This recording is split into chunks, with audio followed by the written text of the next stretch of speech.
Hi, Carmen Gentile here, founder of Postindustrial Media, where we provide news, views, and showcase the amazing people that make up the Rust Belt, Appalachia, and post-industrial communities around the country. However, we're more than just a news media outlet. We are a close-knit community of places that have endured the same slings and arrows of deindustrialization and are trying to find their way forward. Now, some communities have had greater success than others, whether they're larger cities like Pittsburgh, Cleveland, and Detroit. And for all of those places that have found that way forward or starting to find that way forward, there are hundreds of smaller communities still trying to figure it out. And they are suffering in ways that have created a great deal of resentment and polarization in this country. I don't have to tell you about, right?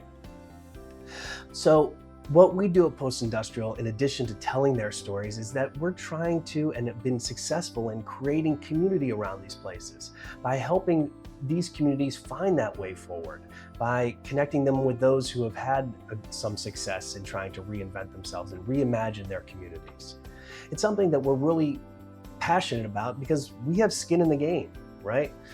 You know, before I started Postindustrial in 2018, I was a longtime foreign correspondent, and I spent a lot of time covering conflict. I got this in Afghanistan from the Taliban.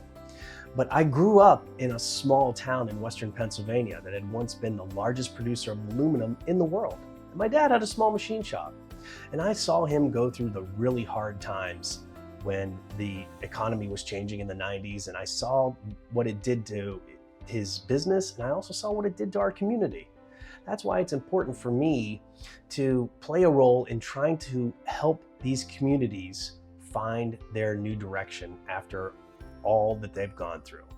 You know, for decades, what we call Postindustrial America was tasked with powering and building the rest of the country, whether it be with steel, coal, manufacturing, and the like. And now they're being asked to do it again, and they're taking up the mantle. It's with data centers, fulfillment centers, wind farms, solar farms, and the like. You know, we are the backbone of the American economy once again, and it's something we're very proud of. But at the same time, there is a great deal of resentment and discontentment with how these communities are perceived and their fortunes over the last few decades, right? We've seen so many of these small towns be decimated by deindustrialization. We like to play a role in helping these communities find their way forward, not just through our journalism, through our storytelling, but like I said, creating a community that can benefit by banding together and, you know, dealing with these problems as one. We have a lot of rivalries in our communities based around sports. You know, I grew up in the Pittsburgh area, so I was always raised to be resentful of anything or anyone from Cleveland. But like we always joke about at Postindustrial, we can be enemies on Sundays, but the rest of the week we need to be working together.